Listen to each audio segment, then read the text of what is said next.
Chapter 40. But none of those things happened. All of them.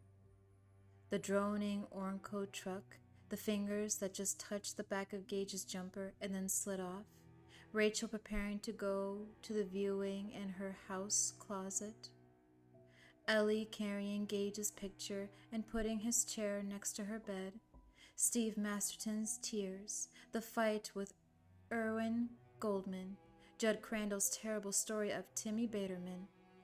All of them existed only in Louis Creed's mind during the few seconds that passed while he raised his laughing son to the road.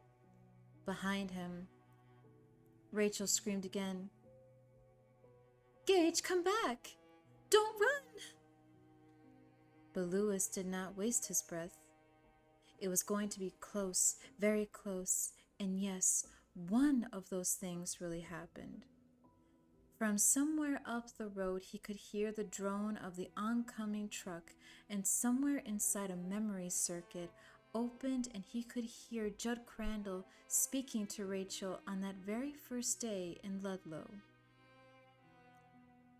"You want to watch them around the road, Mrs. Creed.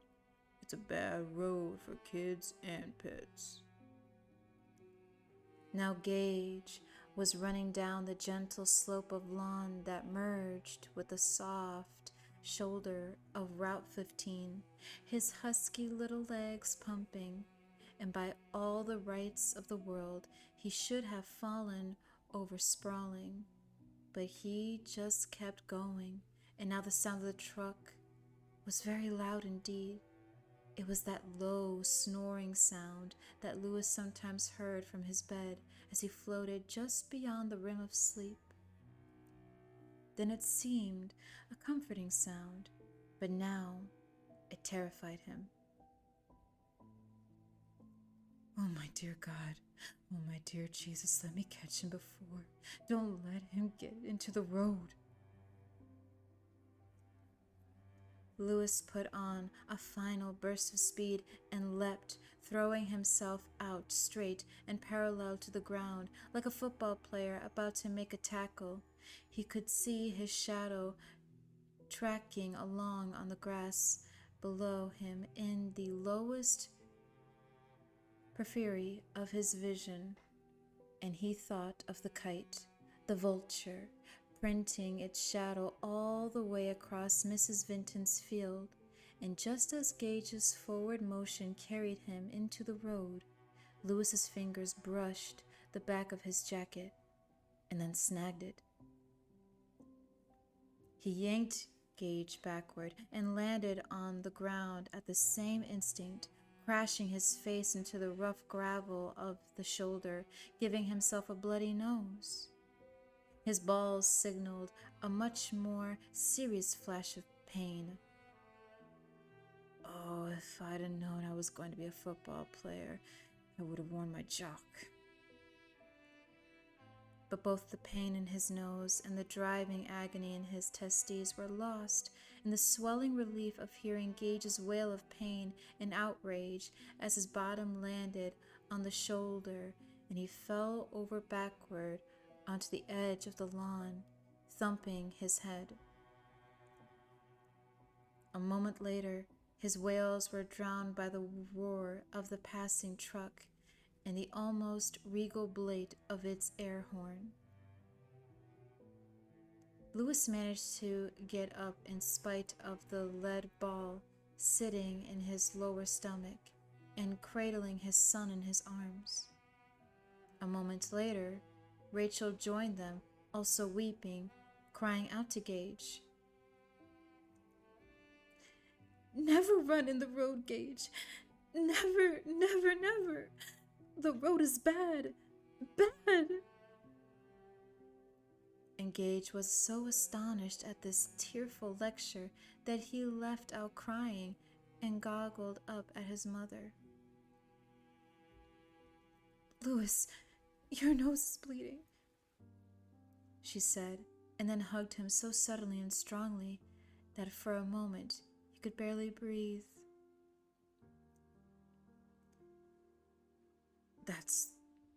not the worst of it," he said.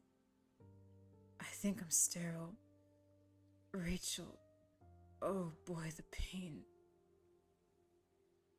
And she laughed so hysterically that for a few moments he was frightened for her, and the thought crossed his mind. If Gage really had been killed, I believe it would have driven her crazy. But Gage was not killed. All of that had only been a hellishly detailed moment of imagination as Lewis outraced his son's death across a green lawn on a shiny May afternoon. Gage went to grammar school, and at the age of 7, he began going to camp, where he showed a wonderful and surprising aptitude for swimming. He also gave his parents a rather glum surprise by proving himself able to handle a month's separation with no noticeable psychic trauma. By the time he was 10, he was spending the entire summer away at Camp 𝘰𝘕𝘠 in Raymond, and at 11, he won 2 blue ribbons and a red one at the 4 Summers Swimathon that ended the summer's activities.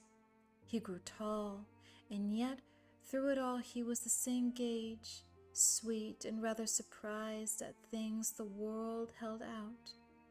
And for Gage, the fruit was somehow never bitter or rotten. He was an honors student in high school and a member of the swimming team at John Baptist, the parochial school he had insisted on attending because of its swimming facilities. Rachel was upset, but Lewis was not particularly surprised when, at 17, Gage announced his intention to convert to Catholicism. Rachel believed that all of it was because of the girl Gage was going out with. She saw marriage in his immediate future. "If that little slut with the St. Christopher's medal isn't balling him, I'll eat your shorts, Lewis," she said. The wreckage of his college plans and his Olympic hopes, and 9 or 10 little Catholics running around by the time Gage was 40. By then he would be, according to Rachel, anyway, a cigar-smoking truck driver with a beer belly, Our Fathering and Hail Marying his way into cardiac obliviation. Lewis suspected his son's motives were rather more pure, and although Gage converted, and on the day he actually did the deed, Lewis sent an unabashedly nasty postcard to Erwin Goldman. It read, "Perhaps you'll have a Jesuit grandson yet. Your goy son-in-law, Lewis." He did not marry the rather nice and decidedly unslutty girl he had dated through most of his senior year. He went on to Johns Hopkins, made the Olympic swimming team, and on one long, dazzling, and incredibly proud afternoon, 16 years after Lewis had raced an Orco truck for his son's life, he and Rachel, who had now gone almost entirely gray, although she covered it with a rinse, watched their son win a gold medal for the USA.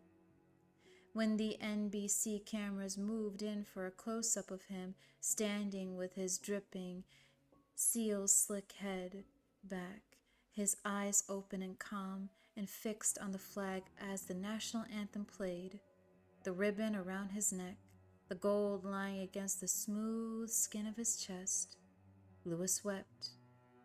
He and Rachel both wept.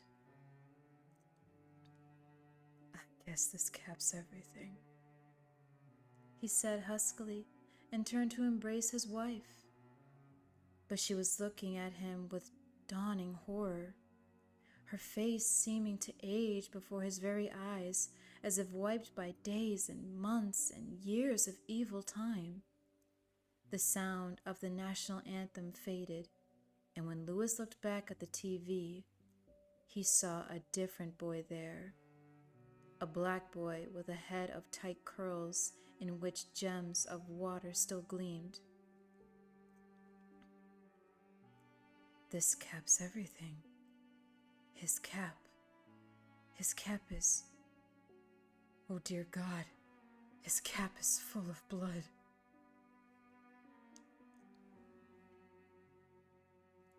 Louis woke up in the cold, dead light of a rainy 7 o'clock, clutching his pillow in his arms.